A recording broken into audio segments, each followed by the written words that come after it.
The Lord be with you. And with your spirit. A reading from the Holy Gospel according to Luke. Glory to you, O Lord.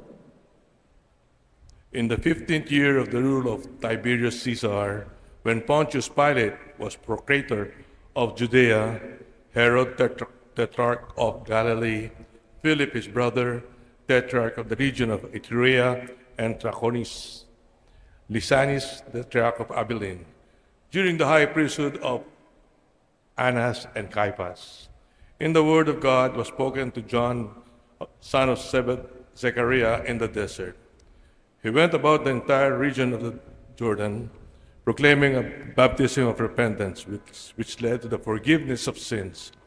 As it is written in the words of Isaiah the prophet, a herald's voice in the desert crying, "Make ready the way of the Lord, clear him a straight path.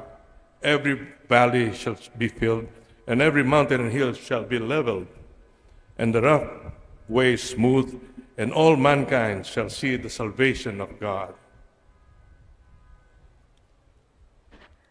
The Gospel of the Lord. Praise to you, Lord Jesus Christ.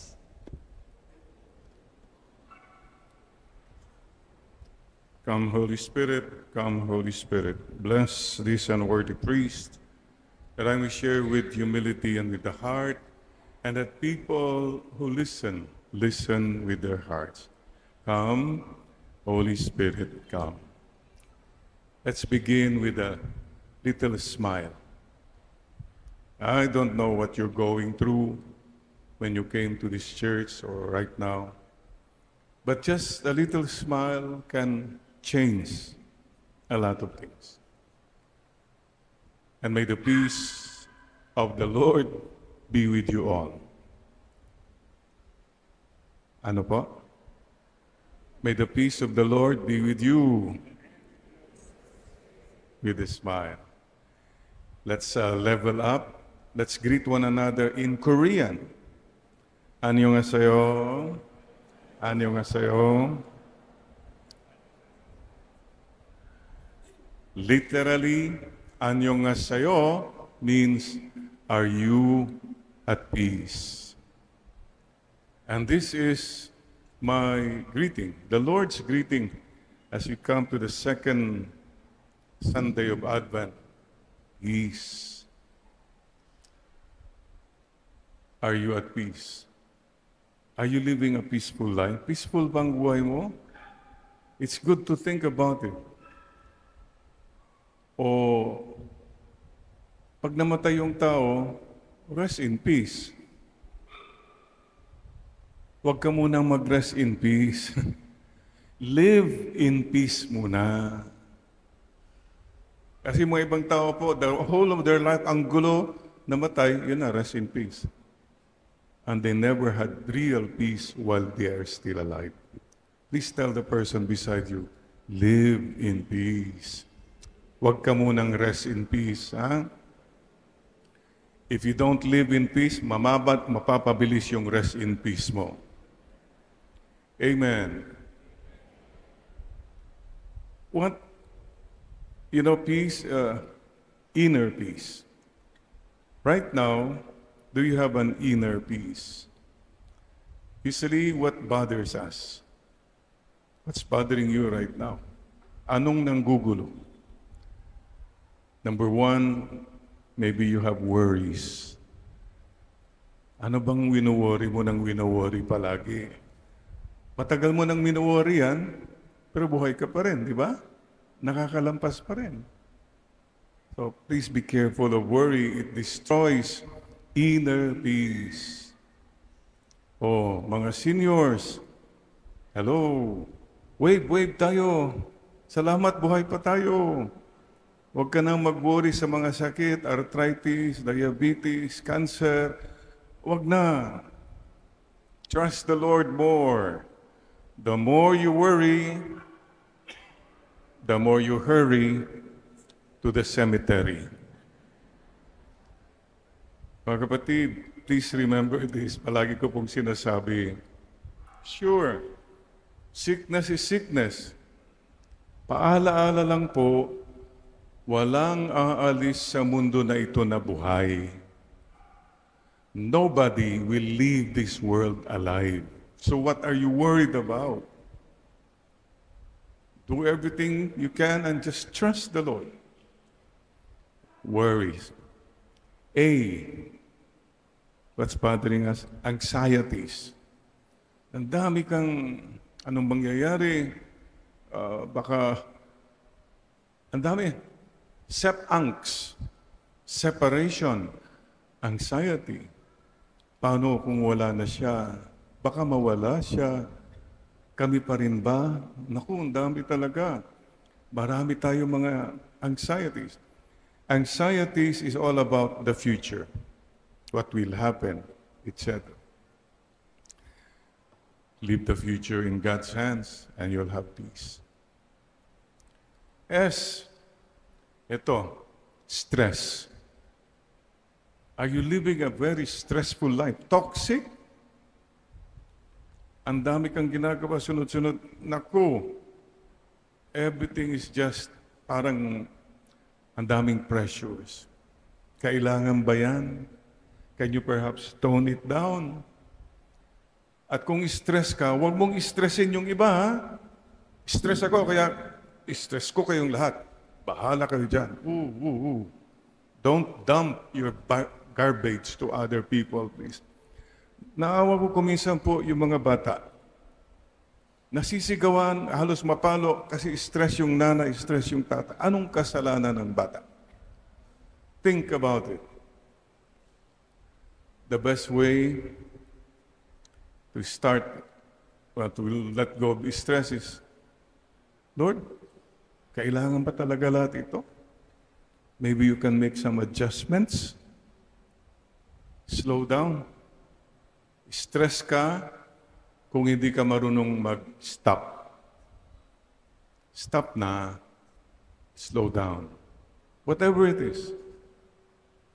Easier said than done. Kailangan magtrabaho. Really? Do you have to work so much to the point na wala ka ng presence sa mga nagmamahal sa'yo? You don't have the time, you don't have the energy, you don't have the interest anymore on people because you're always focused on work. Wala pa pong namatay na nag-regret, sana nag-work pa ako. Wala po. Please, don't let work stress you. W-A-S-T. Maybe you're wala kang inner peace because you're focused on talks. Nadinig mo, may nasabi, may what you hear, what the world is saying. Kaya alam po nyo madalas, bakit marami sa atin stress? You go to the social media, panay lahat na lang yung mga away-away na mga, sino ba yung mga yan? They destroy our peace. Issues. Naku, kailangan you're on top of every issue. And you have the right opinion about everything. Wow. Stop. Try to step back. Step back. The world will go on without you, without me. Believe me. So if you say, I'm just a little voice, but I'm not the biggest voice. I'm not the brightest. It's okay to step back. Hindi ka lang ikaw palaging sumasama. That you have to know everything about everyone. Step back. Less stressful po. Subukan po niyo magsimba na nasa likod ka. Parang walang masyadong stress. Or you go to the bus, sa harap ka, naku, we were in Vietnam. I was in the front of the bus as a chaplain. After 1 hour, I gave up. Hindi na, high blood ako. Nakikita ko how those motorcycles. So I stepped back. I can't take it. I was more peaceful. The bus went on, you know what? Everything went on without me in front.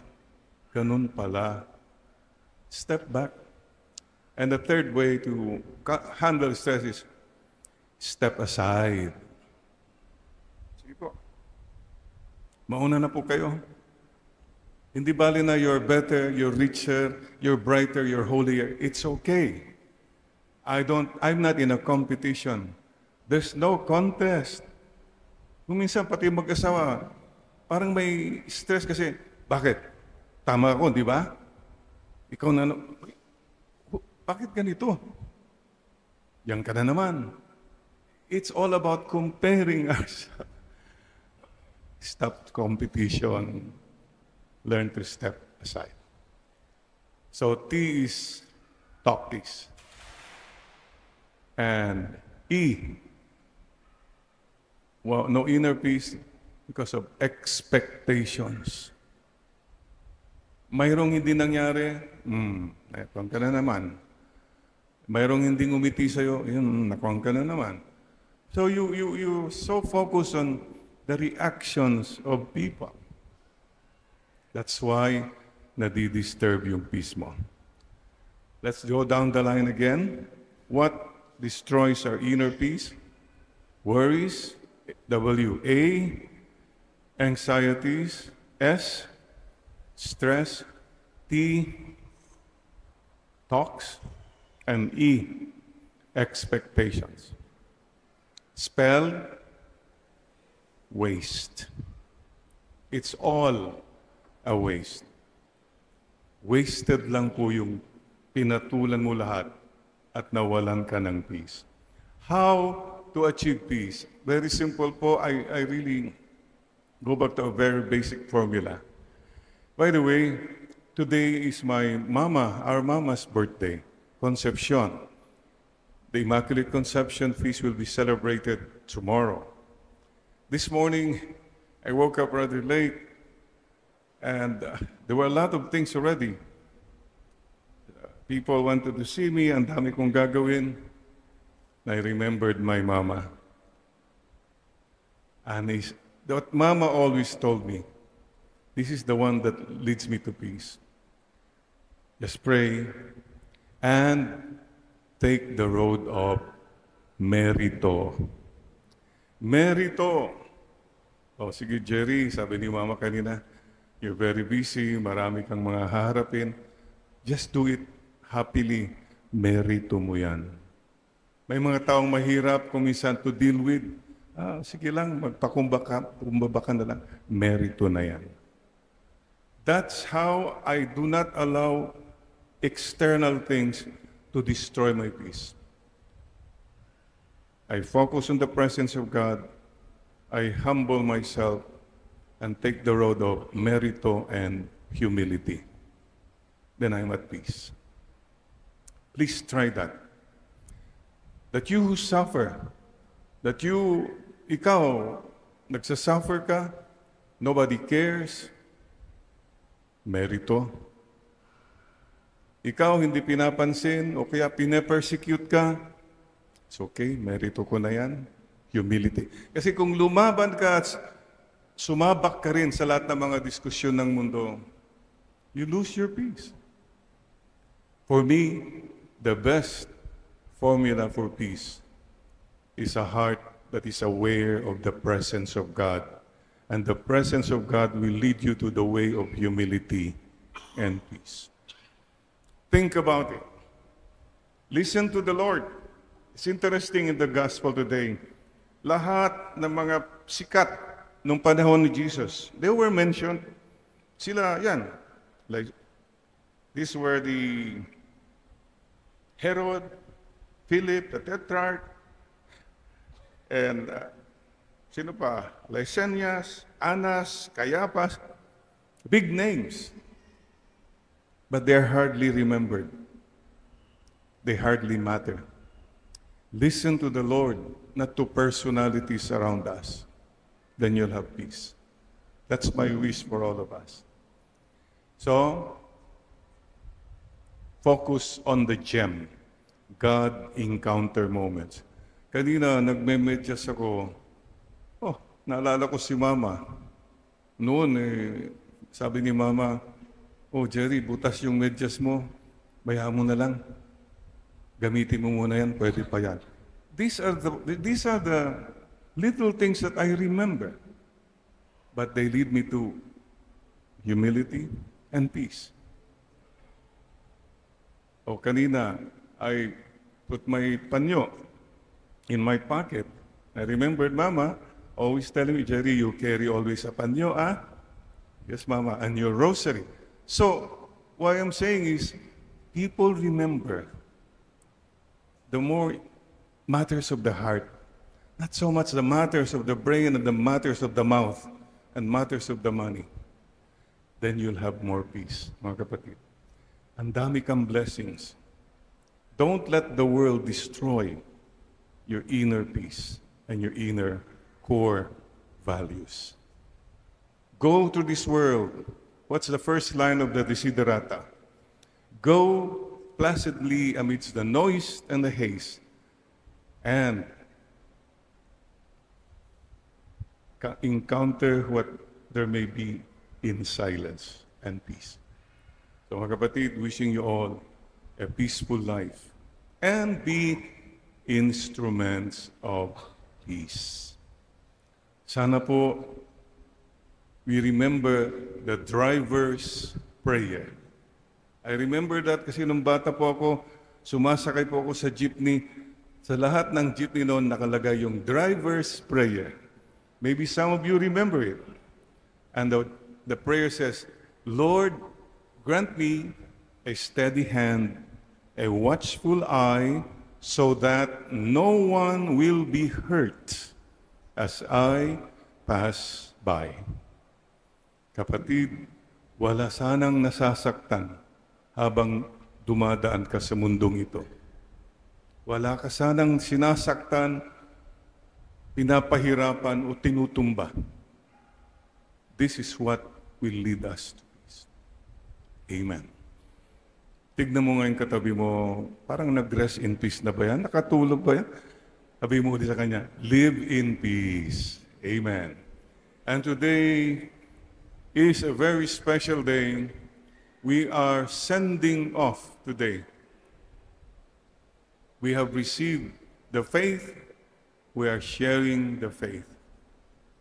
Today, we are sending off a Filipino missionary to Indonesia. Father Crispin Bejano has waited for 3 years bago siya makapunta sa Indonesia. Finally, the day has arrived. And he's going to Indonesia bukas na mismo. Because the provincial said, Father Crispin, come immediately. Sabi namin sana, bandang New Year pa. No, the provincial said, you come na as soon as possible, kung pwede first week of December. Yes. By the way, we received the news last night that the Father Provincial who was calling Father Crispin, the Father Provincial died. Pero pupunta pa rin si Father Crispin to follow the Lord. Father, my dear brothers and sisters, let's now welcome Father Crispin in our midst and send him up to go to do his mission in Indonesia. Marami pong pinagdaanan si Father Crispin. It's amazing. He came from a broken home. Napakahirap po yung journey niya. But he persevered. He worked hard, studied hard. He became a professor on his own. Wounded, but healed. And he is a healer now. So many. May we now invite Father Crispin to go to the front.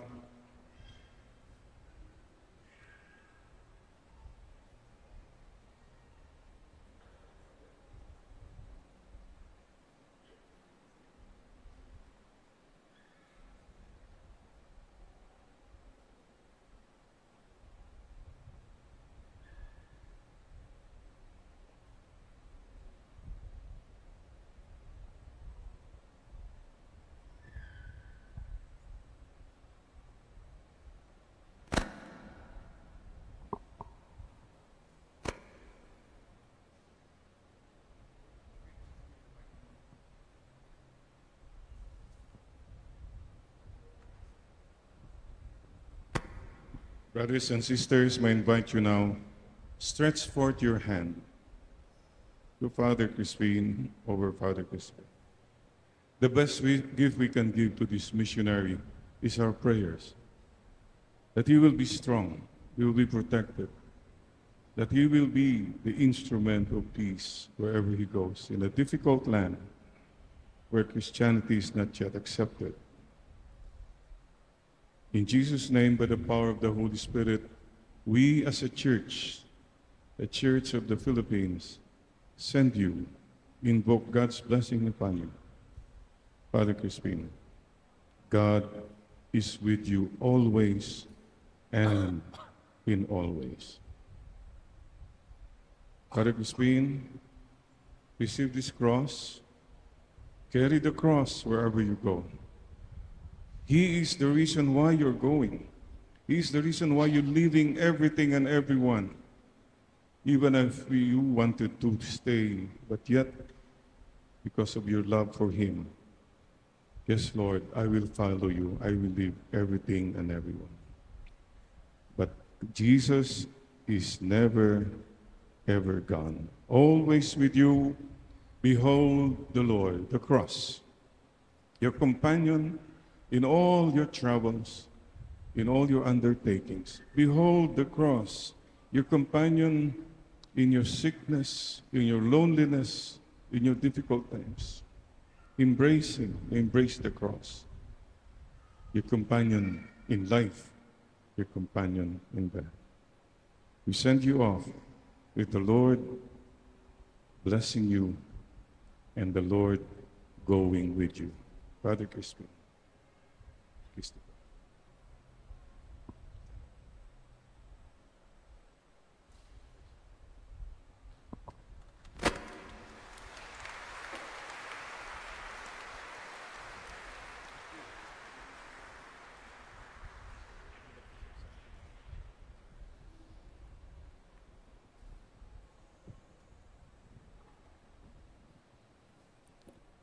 Good morning, brothers and sisters.